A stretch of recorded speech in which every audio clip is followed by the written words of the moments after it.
All right, super excited about this video. So I finally got my grill in not too long ago, got it painted at the shop, got the letters in. If you ever wondered what's it like to remove one of these grills off of your car, where to get the letters from, the quality of it, I got you all covered. I went through the whole process. We'll get into all those things. So yeah, without further ado, let's get into it. All right, so first let's talk about the grill. I probably spent a few hours easy searching the web, looking for the Wildtrak or Badlands model numbers so I can find the grill and find it for a decent price. The main issue I was running into was a lot of third-party replicas were being made and put on Amazon, eBay, different web forms. And no knock to anybody that gets replicas, honestly. I think for me, I just wanted to make sure I had a forward stamp on a product I was investing in. For the money you do save, I think there's a space and a place for it, but for me personally this time around, I just wanted to get something that I knew the quality was gonna be good, and in worst case, I could always send it back and they'll take care of me, so that's why I went with the OEM. So with that being said, finding the grill I want wasn't that difficult. It was more so the shipping price. In some websites, you will actually find a grill for a decent price, maybe $400, but then the shipping would be $250, $300, and at that point it's like, okay, I might as well get this from my local Ford dealer, but I knew there had to be a workaround. I ran into Fairway Ford, located in Canfield, Ohio. They were selling the OEM Wildtrak Grille on eBay for about $460.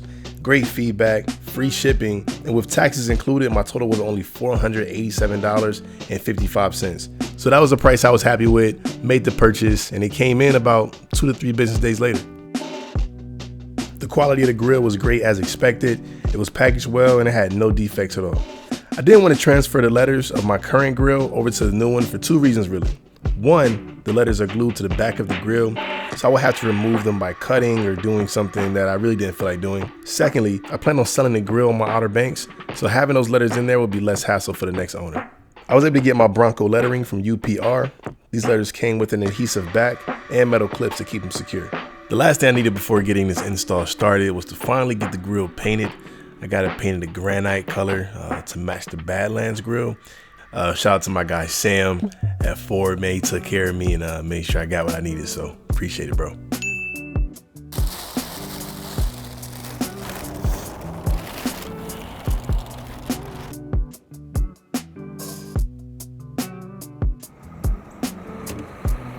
All right, let's get into it. You know, it's daylight savings and everything, so I'm hoping to get this done before it gets dark outside. All right, so obviously step 1 is you want to open up the hood to your car. Step 2, you got 9 clips. 1, 2, 3, 4, 5, 6, 7, 8, 9. You want to take these clips off. You can use a flathead screwdriver.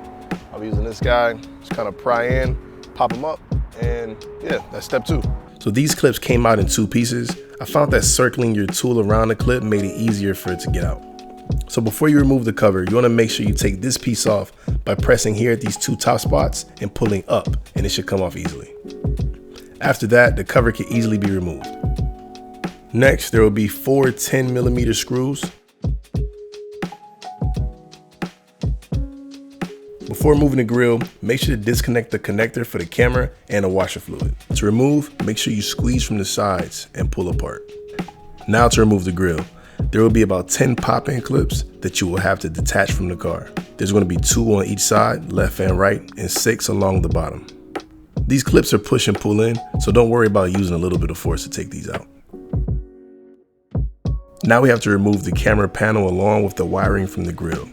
The panel was attached with Torx screws, which I didn't have, so I had to use my hexagon screw kit, which worked out fine. First, remove the 2 Torx screws near the camera, then there will be 6 more along the top of the panel.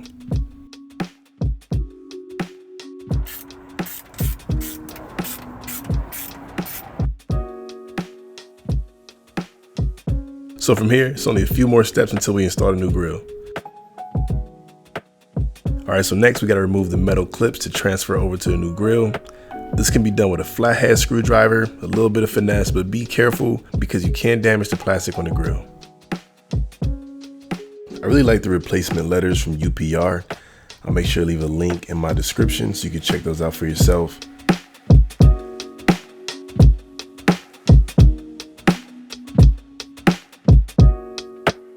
Flipping the grill over, I went ahead and applied those metal attachments just to give it some extra security so it won't fall out once the grill is installed.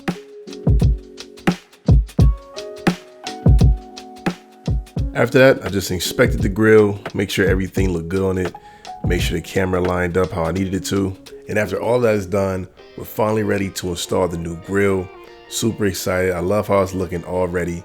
Putting those pop-in clips back in their positions. And all you want to do is reverse the same steps we took to take it apart to put it back together. Man, if you're thinking about installing you a new grill for your Bronco, with a few tools and some time, you can make it happen. If I can do it, anybody can do it. And I'm really loving this new look on my car. Hey, I hope this installation video was helpful. And until next time, I'll see y'all later.